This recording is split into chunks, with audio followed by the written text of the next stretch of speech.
네, 이번 영상은 뉴턴의 제1법칙인 관성의 법칙에 대해서 알아보도록 하겠습니다. 먼저 관성이라는 것이 무엇이냐? 관성. 관성은 현재 상태를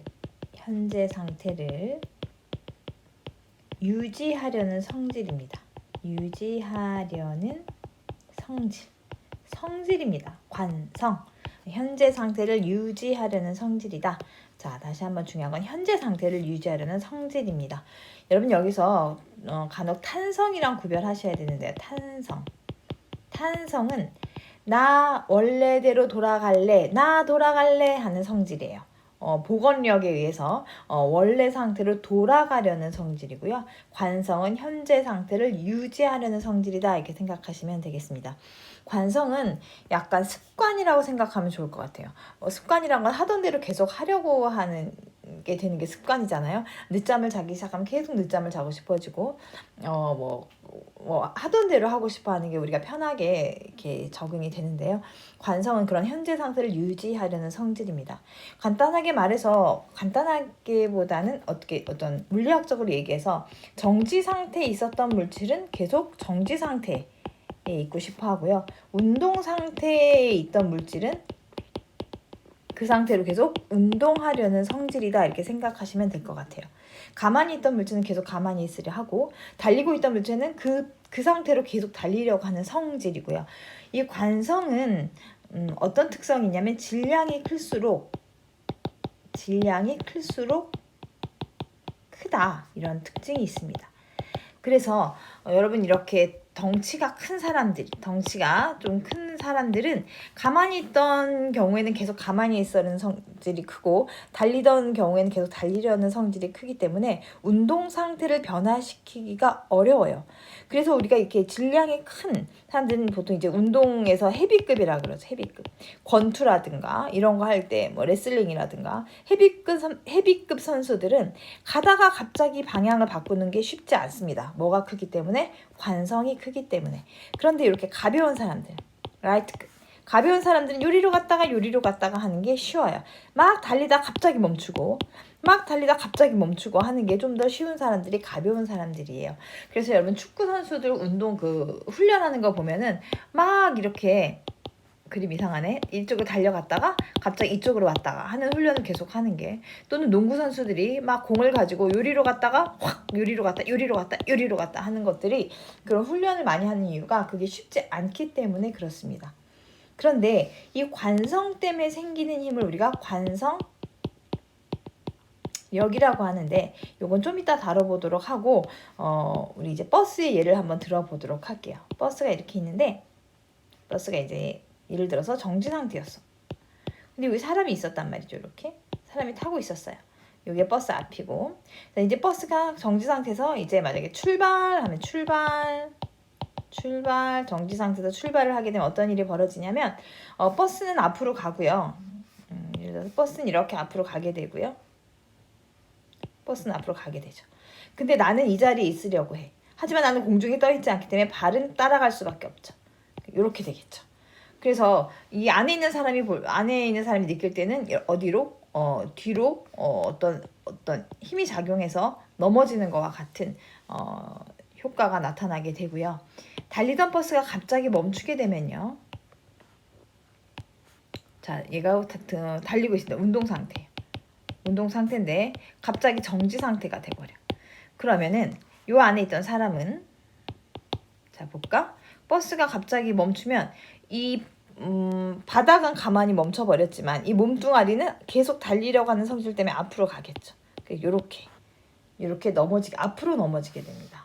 그래서 이 사람이 느낄 때는 앞으로 누군가가 잡아당기는 듯한 힘을 받아서 넘어지게 되죠.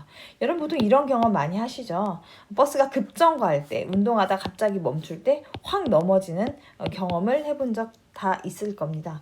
그래서 왜 이렇게 되냐? 이거는 관성 때문에 이렇게 됩니다. 그런데 이 버스 안에 있는 사람은 그런 어떤 힘을 받아서 이렇게 넘어지게 된다고 느끼게 되는데요. 그 가상의 힘을 우리 관성력이라고 해요. 그래서 관성력에 대해서 좀 더 그림을 한번 그려보면, 다시 한번 버스를 그려볼게요. 버스가 있고요. 여기 사람이 있다고 해봅시다.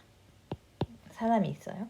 그 다음에 여기는 이제 출발할 때가 바로 속도 V가 증가하는 경우죠. 이런 경우가 있고요. 두 번째 버스를 그려볼 건데요. 이 버스에서는 앞으로 가면서 속도가 감소하는, 멈추는 경우죠. 달리다가 멈추는 경우고요. 또 하나 버스가 있는데 얘는 속도가 일정한 경우를 한번 예를 들어 보겠습니다.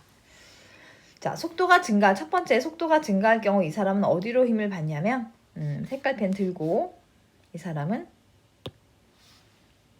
버스가 갑자기 출발하면 아까 그림 기억나세요? 무릉 출발하면 이 사람은 그 자리에 있으려고 하기 때문에 이쪽으로 어떤 힘을 받는다고 뒤로 넘어지게 되고요. 갑자기 멈추면 앞으로 넘어지게 됩니다. 자, 이게 무슨 힘이라고? 이 사람이 느끼는 관성력의 방향이에요.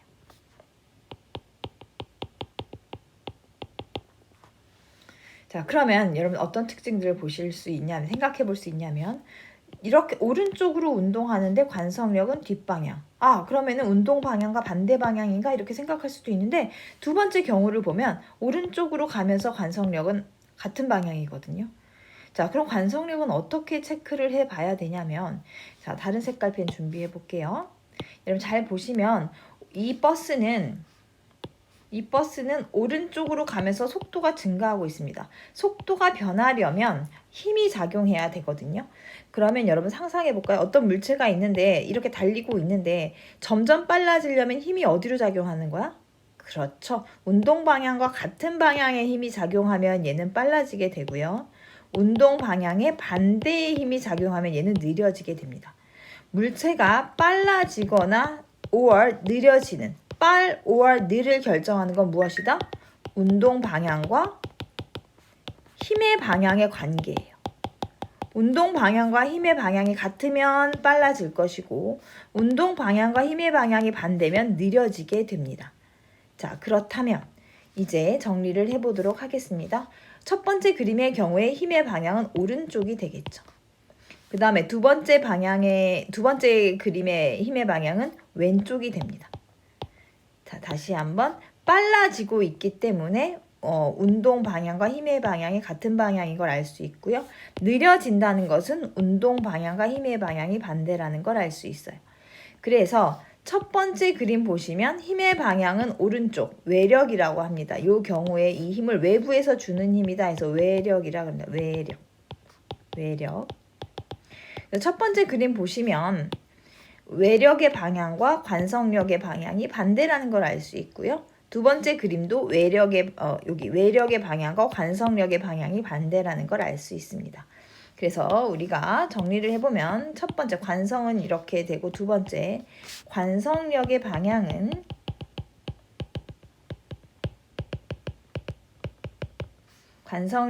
두 번째는 이렇게 필기를 할게요. 관성력에 대해서 배울 건데 요거의 방향은 외력의 반대 방향 이렇게 말할 수 있어요. 외력의 반대 방향입니다. 자, 그럼 세 번째 그림은 여러분 등속으로 달리면 속도가 일정하다는 얘기는 여러분 힘이 있으면 무조건 속도는 변하게 돼 있거든요. 이거 중요한 개념이에요. 힘이 작용하면 속도는 변하게 돼 있습니다. 속도가 뭐였죠? 여러분 기억나세요? 빠르기와 방향이었었죠? 그래서 힘이 작용하면 빠르기가 변하거나 방향만 변하거나 둘 다 변하거나 아무튼 속도가 변하게 돼 있어요. 그러면 속도가 일정하다는 얘기는 뭐냐면 힘이 작용하지 않았다는 얘기입니다. 따라서 얘는 외력 F가 0인 경우예요. F가 0이면 관성력도 몇이 되냐면 관성력도 0이 돼요. 그래서 등속도로 달리는 자가용에 있는 사람은 이렇게 편안하게 있을 수 있어요. 아무 힘도 받지 않습니다. 그래서 여러분 KTX 아무리 빨라도 시속 300으로 달려도 등속도로만 달리면 그 안에 있는 사람은 우아하게 앉아서 밥도 먹고 글도 읽고 커피도 마실 수 있는 겁니다. 아무리 빠르지 않아도 속도 변화량이 크면 관성력은 크게 돼요. 여러분 이렇게 생각해 보면 좋을 것 같아요. KTX가 시속 300으로 달려. 이때랑 마을버스 생각해보면 마을버스는 예를 들어서 시속 40으로 달려. 얘는 시속 300이야. 그래도 얘가 얘는 막 흔들림이 적고 마을버스에서는 손잡이를 그래도 꽉 잡고 있어야 하는 이유가 뭐냐? 여러분, 빠르기가 빠르다고 해서 관성력이 큰 게 아닙니다. 자, 관성력의 크기는 뭐에 의해 결정이 되냐면 정리를 해볼게요. 관성력의 크기는 어떻게 되냐면 가속도가 버스의 가속도가 클수록 큽니다. 속도가 클수록 큰 게 아니라 가속도가 클수록 커요. 그러니까 좀 더 쉽게 설명해 보자면 버스가 급출발하거나 급정거하면 크게 커진다는 얘기야. 이런 버스 탔을 때 기억해 보세요. 출발할 때랑 멈출 때 이렇게 손잡이를 꽉 잡고 많이 흔들거리지 달리는 중간에는 크게 흔들거리지 않습니다. 급출발 급정거. 자, 버스가 더 많이 흔들린 이유는 시속 40이 되더라도 이렇게 급출발하고 40이 되는 거고요. KTX는 시속 300이 되더라도 서서히 300까지 가서 이렇게 가기 때문에 가속도가 작기 때문에 속도는 크지만 이 그래프가 예를 들어 VT 그래프야. 속도는 크지만 이게 KTX야.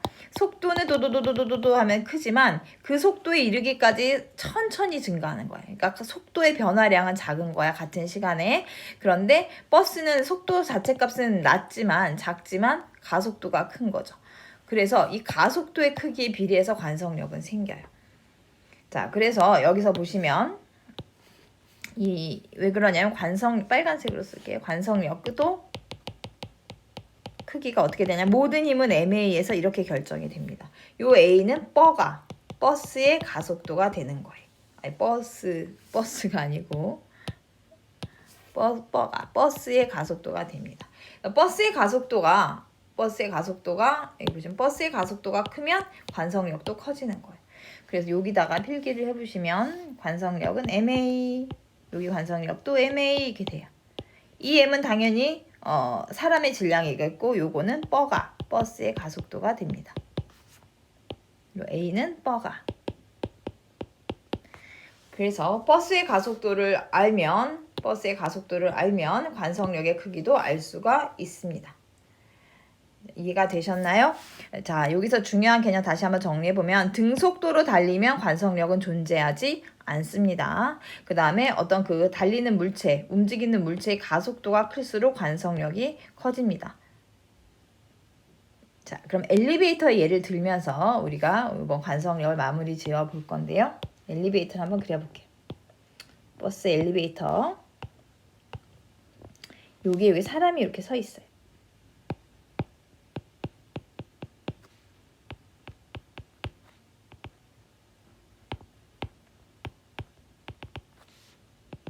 있어요. 자, 위로 아래로 선생님이 A라고 이렇게 표시해 볼게요. 자, 가속도가 윗방향이고 가속도가 아랫방향이라고 얘기를 해보면, 자, 여기 잠깐만 볼게. 어떤 자동차가 있는데 속도가 오른쪽이다 또는 속도 방향이 왼쪽이다. 그럼 이건 뭘 가르쳐 준 거냐면 운동 방향을 가르쳐 준 거예요. 그러니까 이 그림은 오른쪽으로 가고 있는, 요 그림은 오른쪽으로 가고 있는 거고 요 그림은 왼쪽으로 가고 있는 거죠. 그런데 만약에 이렇게 돼 있으면 이건 뭘까요? 조심하십시오. 가속도가 오른쪽 방향이다 그러면 그거는 뭐냐면 힘의 방향이 오른쪽이란 얘기예요. 가속도와 힘은 같은 방향이야. 왜? 여러분 기억나세요? F는 MA. 요거 운동 제2법칙에서 다시 다룰 건데 모든 힘은 그 질량에다 가속도를 곱한 값이에요. 자, 그래서 F는 MA, 이건 워낙 중요한 중학교 때도 배웠던 공식이어서 만약에 이걸 잘 모르는 친구들은 운동제 2법칙 영상을 보고 오시면 되겠어요. 자, 그래서 힘의 방향이 오른쪽이란 얘기고 힘이 오른쪽이란 얘기는 오른쪽으로 가면서 빨라지거나 or 왼쪽으로 가면서 느려지는 경우가 되겠죠. 이걸 채취할 수 있어야 돼요. 조심할 건 오른쪽으로 힘을 받았다고 해서 얘 물체의 운동 방향이 오른쪽이란 법은 없거든요. 오른쪽이면 힘을 같은 방향으로 받았으니까 빨라질 것이고 운동 방향이 왼쪽이면 힘을 반대 방향으로 받았으니까 느려지는 겁니다. 그래서 지금 이 처음 엘리베이터 보시면 가속도가 오른쪽이란 얘기는 힘의 방향을 오른쪽으로 받았다는 얘기고 따라서 이 엘리베이터는 정리해보면 지금 상승할 수도 있고요. 상승 중일 수도 있고 하강 중일 수도 있거든요. 그럼 상승 중일 때는 힘의 방향과 운동 방향이 같으니까 빨라지겠고요. 하강 중일 때는 속도가 감소하겠죠. 반대 방향이니까 운동 방향과 힘의 방향이. 자, 오른쪽 그림은 힘의 방향이 아래쪽이다. 그 얘기는 역시 상승할 수도 있고, 상상이 아니라 상승할 수도 있고 하강할 수도 있는데, 상승 중에는 운동 방향과 힘의 방향이 반대니까 느려지겠고요. 하강할 때는 빨라지겠죠. 이렇게 됩니다. 자, 그러면 이럴 때는 어떤 일이 벌어지냐면 버스와 다르게 이 경우는 중력이 위아래로 작용하고 있기 때문에 중력을 먼저 표시해 보도록 하겠습니다. 배꼽에서 이 밑으로 mg라는 힘이 작용하고 있어요. 이 친구도 mg라는 힘이 밑으로 작용하고 있는데 관성력은 어느 방향이라고 그랬죠? 선생님이 외력과 반대 방향이라 그랬죠? 지금 외력이 어느 방향이에요? 위쪽이에요. 그럼 관성력은 어느 쪽이죠? 그렇죠. 아랫방향이 돼서 이렇게 아래로 관성력이 작용하게 되고, 오른쪽 그림의 경우는 힘의 방향이 아래쪽이기 때문에 외력이 아래쪽이니까 관성력은 위쪽이 됩니다. 그래서 이렇게 위쪽으로 관성력이 작용하게 돼요. 근데 이 관성력의 크기는 MA라고 앞 페이지에서 배웠어요. 따라서 이 친구의 몸무게는 웨이트에서 W라 쓰고요. 일반적으로 아무 힘이 없을 때는 항상 mg예요. 이 지구상의 모든 물체의 무게는 다 mg입니다. mg. 여러분 몸무게 mg, 엄마 몸무게 mg, 아빠 몸무게도 mg. 그런데 mg에다가 관성력이 더해졌어. 누군가가 꾹 더 눌러준 거야. 그럼 몸무게가 얼마가 되냐면 mg 플러스 ma가 됩니다. 자, 두 번째 그림 같은 경우는 내 몸무게 mg인데 누군가가 들어 올려준 거야. 여러분이 체중계에 올라갔는데 누가 머리를 위로 뚝 올려준 거야. 그럼 몸이 푹 들리겠죠. 그래서 얘는 뭐가 돼요? mg-ma가 됩니다. 요때 a는 뭐라고요? 요때 a는 L가 엘리베이터 가속도가 됩니다. 네. 그래서 첫 번째 경우와 두 번째 경우의 극단적인 예를 하나씩 설명을 잠깐 해보면, 여러분이 얘 A가 굉장히 크면 와 커지겠죠. 예를 들어서 뭐 A가 가속도가 예를 들어 뭐 4G다. 중력 가속도의 4배의 가속도로 뭐 로켓이 발사되었다. 그럼 여러분은 뭐가 되냐면 mg 플러스 4mg에서 실제 몸무게가 5mg가 되는 거예요. 마치 자기랑 몸무게 똑같은 사람이 4명이 더 위에 이렇게 올라와 있다고 보시면 돼요. 몸이 어떻게 되겠어요? 완전 무거워져서 허리가 망가지겠죠. 주저앉을 수밖에 없겠죠. 누워있어도 편하지 않습니다. 나랑 똑같은 사람들이 이렇게 누르고 있으면 누워있을 때 숨이나 제대로 쉬어지겠습니까? 그래서 로켓이 발사될 때는 우주인들은 많은 훈련을 거쳐서 이런 관성력을 이겨낼 수 있는 훈련을 겪어야 됩니다. 또 하나 더, 만약에 이 경우에 오른쪽의 경우에 A가 낙하를 하는데 가속도가 G로 낙하하면 어떤 일이 벌어지냐면 mg-mg가 돼서 무중력 상태를 경험할 수 있게 돼요. 그래서 여러분이 엘리베이터에서 줄이 끊어져서 만약에 이 줄이 끊어져 자유낙하를 하게 된다면 여러분은 무중력을 경험하게 됩니다. 이런 대표적인 예가 컵에다가 물을 담그고 구멍을 뚫은 다음에 물이 흘러나오는데 얘를 자유낙하시키면 물이 흘러나오지 않습니다. 이 물은 무슨 상태를 경험하게 돼요? 무중력을 경험하게 됩니다. 네. 자, 관성의 법칙에 대해서 배워봤는데요. 자, 첫 번째 특징 다시 한번 정리하면 관성력은 외력의 반대 방향이고 크기는 엘리베이터면 엘리베이터, 버스면 버스, 가속도가 클수록 크다, MA가 된다 기억하시면 되고요. 따라서 관성력은 외력이 있을 때만 작용합니다. 그래서 가속도 운동할 때, 관성력은 가속도 운동할 때 시에만 발생해요. 등속도 운동할 때는 생기지 않는다 그랬죠. 가속도 운동할 때만 생기고 그 가속도의 반대 방향. 자, 외력의 반대 방향이란 얘기는 결국 뭐의 반대 방향이냐? 가속도의 반대 방향이에요.